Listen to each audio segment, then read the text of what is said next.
Hello everybody and welcome to another edition of Charts with Dan. Today we are talking about Ghostbusters Afterlife. It was a hit at the box office, exceeded a lot of expectations, but we're also going to look at the critical reviews of the movie coming in below 2016's Ghostbusters, which surprised some people, including myself. We're going to get down into those numbers and everything else. Thank you so much for watching, and just a reminder that if you want to take this show on the go and listen to it as an audio podcast, I now have an audio channel. You can find all those links right down there in the description below. Just want to make sure that everybody can enjoy the shows in any format that they want to, whether it's here on YouTube or as part of the podcast. So let's get started with looking at the weekend box office, and number one with just over $44 million was Ghostbusters Afterlife. As I mentioned, it did exceed expectations. There were some as low as $30 to $35 million, but partly because of good audience word of mouth, the movie was able to basically go up every time they did an estimate this weekend. But a very important point to make here is that the budget of Ghostbusters Afterlife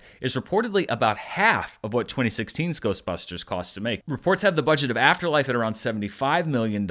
Reports of the budget for 2016's Ghostbusters have it between $140 and $150 million. So to come in about $2 million below the opening of 2016's Ghostbusters, but with half the budget, is good news for this movie so far as making money in the theatrical window, especially when you add to the fact that we are still, for many people in the pandemic, we have the abbreviated release window, so that may have helped to drive down attendance a little bit. The other thing that I'm going to be looking at is that the timing of this movie coming right before Thanksgiving week, with the word of mouth, it had an A- cinema score. The audience scores are very high on various sites for the movie. Is that word of mouth going to boost Ghostbusters Afterlife this week? Some kids are already out of school. Other kids will be getting out of school later this week. This is a movie that skews towards a younger audience, but also one, and I can say for this Ghostbusters fan, that can also take their parents and give them a great movie experience. Will this boost the weekly performance of Ghostbusters Afterlife as we go into the Thanksgiving holiday? It will certainly have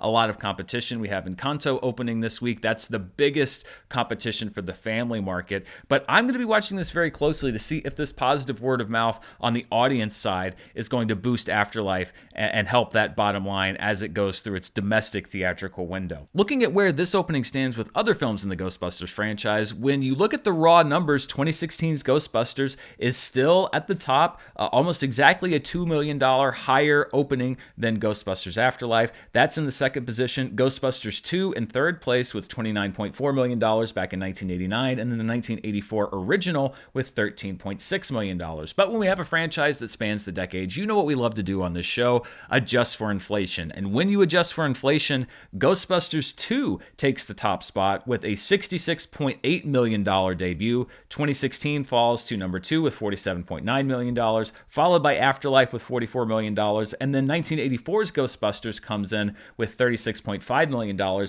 Something very important to remember, though, the original Ghostbusters coming in at the tail end of the old way of distributing movies, which would be to have it in a smaller number of theaters, and then it would play out over many weeks. And so the final gross on 1984's Ghostbusters was massive. By the time Ghostbusters 2 came out, we had a little bit more of the modern system where you flood the marketplace with the movie right there in the first release. You get that big pop of the opening number. It was really kind of the beginning of that cycle when we're talking about that movie and Batman 1989 and Indiana Jones and the Last Crusade. It was the beginning of the modern way of distribution. So as always, caveats and things to keep in mind when we're looking at these different films. Given its overperformance of expectation, the only real cloud for Ghostbusters Afterlife this weekend was the critical reaction. It's not a rotten movie on Rotten Tomatoes, but it was trending downward for much of the weekend. It stabilized right around 62%. But what really surprised a lot of folks is that right now it's about 12 points lower than 2016's Ghostbusters. That one is a certified fresh movie at 74%.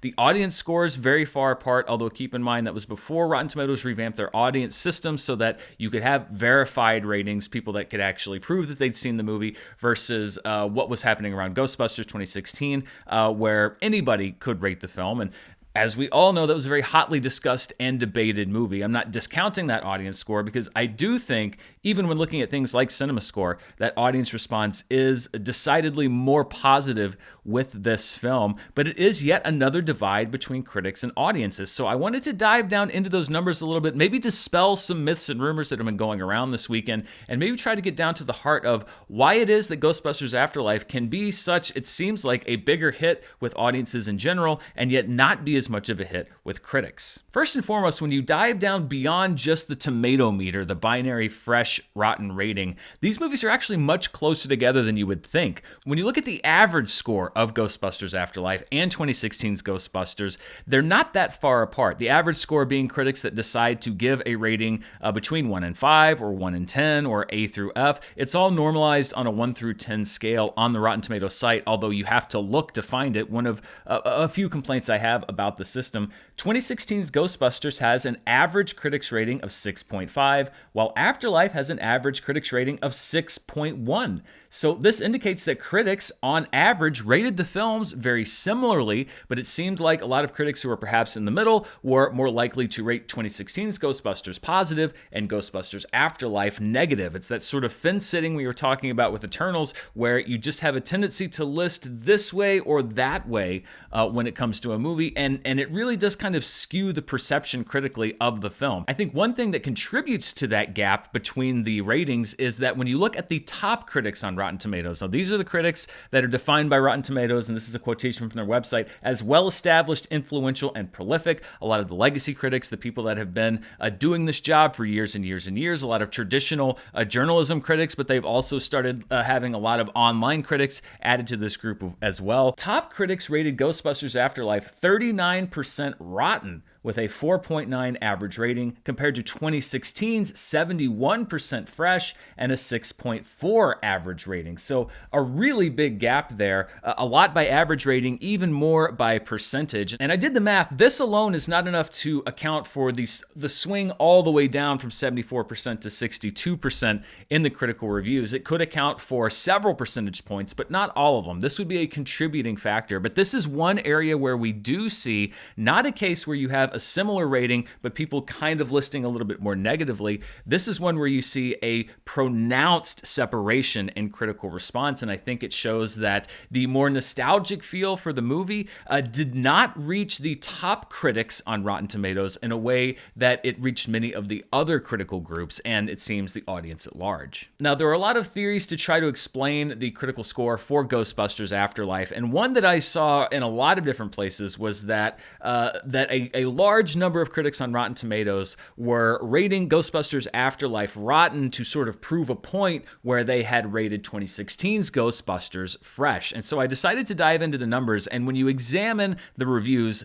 the actual facts do not bear this theory out. Looking at all of the reviews for Ghostbusters Afterlife, 65% of the people who reviewed Ghostbusters Afterlife did not publish a review for 2016's Ghostbusters on Rotten Tomatoes. I don't know what these people actually thought of the movie, but they did not contribute to 2016's Rotten Tomatoes score. When you look at the remaining reviews, so basically the other 1/3 of the reviews that came in for Ghostbusters Afterlife, 13% of critics rated both 2016's Ghostbusters and Ghostbusters Afterlife fresh. Then you have 11% that belong to this group that some people were pointing the finger at. These were people that rated 2016's Ghostbusters fresh and 2021's Ghostbusters rotten. 5% were actually down on 2016's Ghostbusters. They labeled it rotten and Ghostbusters Afterlife fresh. And then 6% of reviewers just were not on board with Ghostbusters in any way, shape, or form. They rated both 2016's Ghostbusters and Ghostbusters Afterlife rotten. So there was not this large contingent of critics that were trying to make a stand. And it does not account for even close to the amount of reviews as far as percentage point drop that would explain why Ghostbusters Afterlife was lower than 2016's Ghostbusters. For the record, I was not a part of Rotten Tomatoes' rating system back in 2016 when Ghostbusters came out, but I would have been part of that fresh category. I would have submitted fresh ratings for both movies, although I will say I am much more enthusiastic on my feelings about Ghostbusters Afterlife, whereas I've cooled somewhat on 2016's Ghostbusters since it came out. I still don't hate the film. I think part of the big reason why a lot of people may dislike it is that they stupidly pushed as the default difficult for a lot of people the director's cut of the movie, which I think is demonstrably worse than the theatrical cut for the 2016 film. But it's still a movie that I don't think is terrible, and I know that a lot of people disagree with me. I'm just a big fan of Afterlife, and would have rated both of those movies fresh if another intrepid reporter like myself were to be going into the data and I were listed back in 2016. Looking at the overall critical picture and looking at these two scores, I think a safe conclusion would be that in general, critics reacted about the same, although a little more coolly on Ghostbusters Afterlife, but only a little bit. However, established critics, top critics, were far more negative about Ghostbusters Afterlife, and I think it may just be that the tone of the film, the fact that it leaned more heavily on your love for the first movie. I was looking at these reviews and the word nostalgia kept popping up, especially in the rotten reviews of this film, and I addressed in my review of the film why I don't necessarily think that nostalgia is a bad thing, and I think that this movie, in my opinion, was nostalgia done well. But the only real divide that we see here is in those top critics ranking. They reacted much more positively to 2016's Ghostbusters and much more negatively to Ghostbusters Afterlife. But the audience in general reacting much more enthusiastically to this film, it seems, overall. We'll see how the box office does. And listen, this is not the first time that critics and audiences have been out of step with each other. It happens all the time. I just think because the focus on Ghostbusters has been so hyper-specific, especially since 2016 and leading up to the release of 2016's Ghostbusters. But I think this is really kind of a perfect storm of a movie that top critics did not react quite as well to as even other critics, and the binary fresh rotten system kind of skewing the feelings either way on both films. Let's look at the rest of the box office top 5. In second place, Eternals with just over $11 million. Let's look at where that tracks with the MCU in general through 17 days of release. We've been looking at these numbers with Shang-Chi and Black Widow, and we see Eternals now with the third lowest cumulative domestic total in the MCU, just over $136 million. That puts it ahead of only Ant-Man and The Incredible Hulk. It's right behind Captain America, the First Avenger. You see Black Widow with $154 million through 17 days, and then Shang-Chi this year, the top grossing Marvel film through 17 days with $176.8 million. So Eternals lagging behind a bit. We'll see if it is able to make up some of that ground with the holiday weekend, families going over Thanksgiving. Although again, there is a lot of competition with Ghostbusters, with Encanto, with other things. Keeping in mind that the release schedule is pretty crazy, and we've talked about it, the fact that you don't have very much time between releases. They're all just stacked up one after the other, even more so than during the summer movie period in a lot of summers. So one factor being that Eternals is surrendering a lot of screens, a lot of premium formats, etc. That's not only hurting Eternals, but I think has contributed to a lessening of grosses across the board. And the fact, of course, that people, a lot of them are still staying home or waiting to watch movies at home because they're just not yet ready to go back to the theater. But even looking at the other COVID-era Marvel releases, Eternals still lagging behind the other two from this year. Of course, I expect their final release, Spider-Man No Way Home, to be ahead of all three of these films, and I think we're going to be looking at a big box office number for that. At number 3 in its second week was Clifford the Big Red Dog with $8.1 million. King Richard, a very buzzy awards movie starring Will Smith as the father of Venus and Serena Williams, coming in below expectations, $5.7 million. This is another HBO Max hybrid release, and we have seen this over and over again, that it seems to be a good model for some of their bigger movies, your Mortal Kombat, your Godzilla vs. Kongs, but it really does seem to be suppressing the crowd for films that skew a little bit older. Adding that to the fact that older audiences are also slower to return to theaters. So another disappointing debut for a Warner Brothers HBO Max hybrid film. Dune, in its 5th week, earning just over $3 million. It is slowly creeping towards $100 million domestically. As we've been doing these past several weeks, let's look at 2021's box office compared to both 2020 and 2019, and you see an uptick from last week, which is good, but still far from even competing with the equivalent weekend in 2019. That's because that was the debut of Frozen 2, and it doesn't look like next week is going to be much better. We'll see what Encanto does, as well as the second week of Ghostbusters Afterlife, but I really think that a couple of weeks from now is the best chance that we're going to have. Who knows, though? You never quite know what's going to pop at the box office, but again, if you look at this, the pattern's staying mostly the same. We are getting closer and closer to 2019's equivalent box office total, so we're seeing attendance patterns return to normal, just not not the number of attendees. So we will continue tracking this. Will there be a weekend where these two lines collide and meet? It's looking less and less like a possibility, but we still have a few weeks this year in order for that to happen.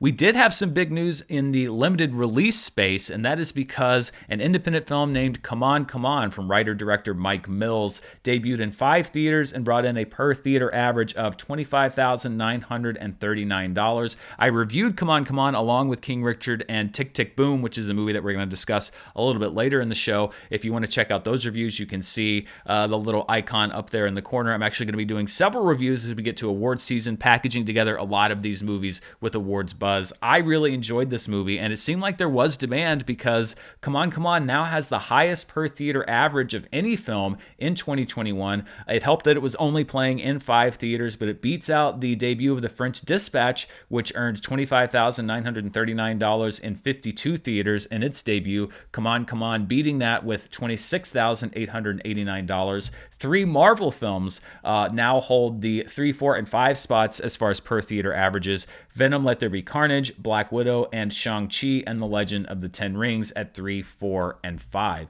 Speaking of the limited release box office, and these are movies that are playing in 1,000 theaters or fewer, let's look at that chart. And there are some movies like Spencer and The French Dispatch that have been on this chart that started out in fewer than 1,000 theaters, then went up over 1,000 and are now below. I'm not relisting them on this chart because their release did get over that 1,000 theater threshold. So these are only movies that have ever played in 1,000 theaters or fewer. For the second week, Belfast tops the charts with $945,000 in 584 theaters, a slight expansion from last week. Suryavanshi stays on the chart for a third week with another $237,000. That film out of India still bringing in crowds in 215 theaters.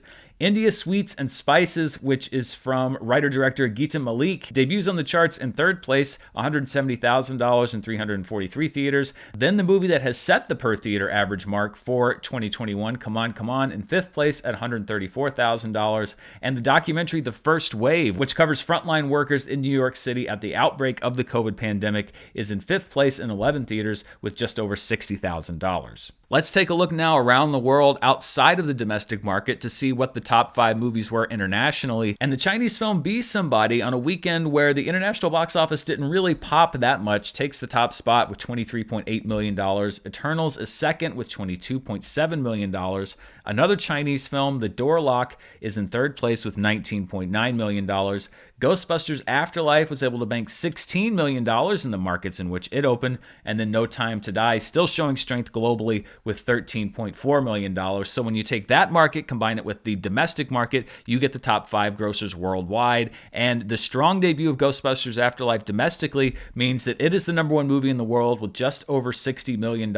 Eternals is second with $33.7 million. Then the 2 films from China, Be Somebody and The Door Lock, at numbers 3 and 4. And then with another $16.1 million, No Time to Die remaining in 5th place. Let's look at the 2021 box office chart overall, and domestically, a little bit of movement this week. Shang-Chi and the Legend of the Ten Rings remains number 1. It does not look like Venom, Let There Be Carnage is going to be able to overtake it as the number 1 movie of the year domestically. Black Widow is at number 3, F9 is at 4, A Quiet Place Part 2 is at number 5, and No Time to Die is at number 6. Eternals is able to jump over Free Guy. It moves up 1 spot to become the 7th highest grossing film of the year with $136 million. Free Guy drops down 1 spot to number 8. Jungle Cruise stays at number 9. Godzilla vs. Kong stays at number 10. But as I mentioned, Dune is very close to that $100 million mark, and I suspect will pass Godzilla vs. Kong next week if Ghostbusters Afterlife doesn't have a huge boost. If Ghostbusters Afterlife does really well in its Thanksgiving week box office, we could see it jump over Dune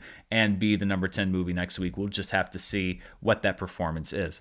Looking at the 2021 worldwide chart, The Battle at Lake Changjin is at number 1. Hi Mom is at number 2. A big move for No Time to Die. It jumps over F9 to become the highest grossing film not made in China of 2021 with $734 million. F9 drops down 1 spot. Detective Chinatown 3 stays at number 5, and the rest of the chart also stays the same. Godzilla vs. Kong at 6, Venom Let There Be Carnage at 7, Shang-Chi and the Legend of the Ten Rings at number 8, Black Widow at number 9, and Dune at number 10 with just over $367 million. Before we look at the streaming charts, I always like to take a look back at a box office weekend from years past, and this week we are going back 25 years ago when one of my personal favorite films, because it's a franchise that's very dear to my heart, came out. We're going back to the weekend of November 22nd through 24th, 1996, and 25 years ago this past weekend, Star Trek First Contact made its debut with $30.7 million. That was a high watermark for the franchise up to that point. The story of the Borg really brought in an action crowd. I went and saw this with my uncle. We were both big Star Trek fans, and this remains one of my favorite Star Trek movies. I think easily the best movie of the Next Generation crew. That was at number 1. In its second week, Space Jam was at number 2 with $16.2 million. Ransom, starring Mel Gibson, in its third week was a strong number 3 with $13.1 million. Debuting in fourth, it's kind of a cult holiday classic now, but Jingle All the Way, starring Arnold Schwarzenegger, did not have a huge debut on its opening weekend with $12.1 million. And finally, the Barbra Streisand movie, The Mirror Has Two Faces, co-starring Jeff Bridges, was number 5 in its second week with just over $8 million. As we close out the show, let's turn, as we always do, to the streaming charts to see what people are buying and renting at home. And we start with Amazon. At number 1 on Amazon, No Time to Die, available via premium video on demand, stays at number 1, followed by Free Guy and Dangerous. Last Night in Soho, part of the abbreviated window that Universal was able to negotiate to get movies in homes sooner, is at number 4, available premium video on demand. Old Henry is at number 5. The Grinch, the Illumination version, is at number 6. F9 is at 7. Jungle Cruise hits the rental chart at number 8. Stillwater is at number 9. And The Many Saints of Newark, having ended its HBO Max exclusivity window, is now available for premium video on demand on Amazon. It comes in at number 10. Looking at what people are watching over on iTunes, No Time to Die is at number 1, Free Guy is at number 2, Old Henry, which is a strong streaming presence for several weeks now, is at number 3, Shang-Chi and the Legend of the Ten Rings is at number 4, available for purchase. F9 returns to the charts at number 5. How the Grinch Stole Christmas, the Jim Carrey film, is at number 6. Jungle Cruise is at 7. Illuminations The Grinch is at number 8, so people feeling very Grinchy on iTunes this week. Last Night in Soho, available premium video on demand, is at number 9. And I guess a lot of people itching to revisit the original Ghostbusters, either before or after they saw Ghostbusters Afterlife, because 1984's original film is at number 10 on the iTunes charts. Let's look at Netflix, and we're going to start first with what is trending here in the United States today, but we also have a new chart that I'm going to debut in just a moment. Right now, the top 10 on Netflix in the United States: Red Notice at number 1, Cowboy Bebop at number 2, the Netflix original series, live action. A new season of Tiger King puts it at number 3. The Netflix original series Hellbound is at number 4, another debut. The Queen of Flow, another Netflix series and a debut, is at number 5. Arcane League of Legends is at number 6. Maid is at number 7. The Netflix original movie The Princess Switch 3 is at number 8. Narcos Mexico at number 9. Squid Game at number 10. So another week without Cocomelon on the chart. It looks like it may be gone for good. We will see. After all the carnage that erupted here last week, I barely got the studio back in shape in time to do the show this week. But another week without Cocomelon, perhaps this is the new norm. Looking at just the movies that people are watching on Netflix, Red Notice is at number 1, The Princess Switch 3 at number 2. The Netflix original film Extinct is at number 3. The original film Love Heart is at number 4. The Harder They Fall is at number 5. Here Comes the Boom is at number 6. It is not, however, a prequel to Tick Tick Boom, which is a Netflix original, which is at number 7. One of my favorite movies of the year so far, featuring an incredible performance from Andrew Garfield. That's part of that review collection that I talked about earlier. I highly recommend that movie. American Reunion enters the chart at number 8. The Holiday is a holdover at number 9. And then Mariah Carey's All I Want for Christmas Is You is at number 10 in the U.S. on Netflix today. So a lot of people getting into the holiday spirit. But something that also came out this past week is a new metric for viewership that Netflix announced. They launched a site called Netflix Top 10, where they are releasing the global top 10 as well as by country. So if you live in a country that has Netflix, you can now look at the top 10 in your country.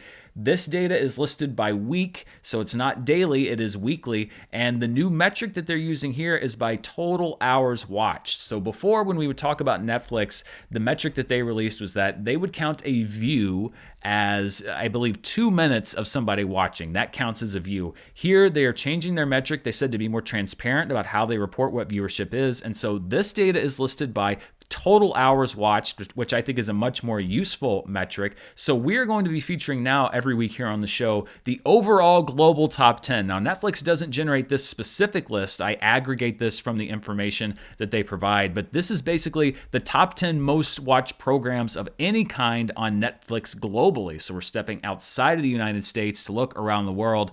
And here's what the debut of this list looks like. There is a slight reporting delay here. So this data is from the week of November 8th through the 14th. And again, these are the most watched programs globally on Netflix. At number 1 is the Netflix original movie Red Notice, which they report clocked 148.7 million hours watched. And when you look at the other watch time, this is by far the most watched thing on Netflix globally. You can see now just how popular this movie is. Many people watching or rewatching it. The original movie Love Hard, the second most watched thing on Netflix worldwide with 58.5 million hours watched. Then the third season of Narcos Mexico with 50.2 million hours. Squid Game, the number 4 most watched program globally with 42.7 million hours watched. Then Arcane, the first season with 34.1 million hours watched. The third season of the Netflix original series You comes in at number 6 with 33.7 million hours watched. Then The Harder They Fall, the Netflix original movie with 33 million hours watched, followed by the original series Made with 29.4 million hours. And then this is very interesting, the fourth season of Dynasty,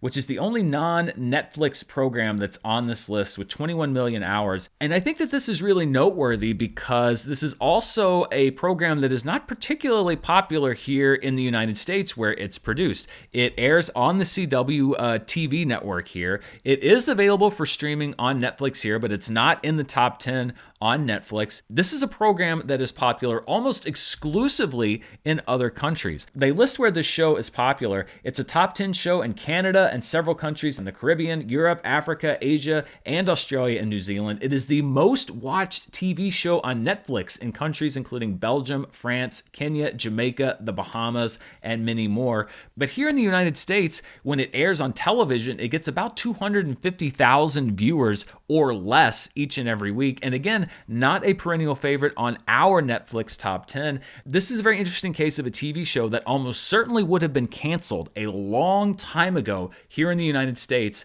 but they were able to sell exclusive international distribution to Netflix, and its popularity keeps the show profitable just on that basis. So they're basically making a television show here in Dynasty that they know nobody really cares about in the United States, just to keep that production going because they know it is very lucrative streaming overseas. This is another way that the entire economy of entertainment has changed due to streaming. We have global demand now driving the production of a domestic show. This is one reason why I'm glad they're making this data available, so you can see things like Dynasty that are driven by overseas interests and remain in production because they are popular outside of the United States, in spite of the fact that it is not particularly popular here. And that's all that I've got for this week. It's a busy week at the movies, however, and an unconventional week because of the Thanksgiving holiday. We start getting movies on Wednesday. Encanto comes out on Wednesday. House of Gucci comes out on Wednesday. I will be going tomorrow night and hopefully bringing you a review on Wednesday. I'm very curious about that movie. Resident Evil: Welcome to Raccoon City also hits theaters on Wednesday. So many different options for what you might want to check out at the box office this Thanksgiving week. A lot to track. I'll be back next week with all of those numbers. Thank you so much for watching. Stay safe, have a happy Thanksgiving, and I'll see you soon. Bye.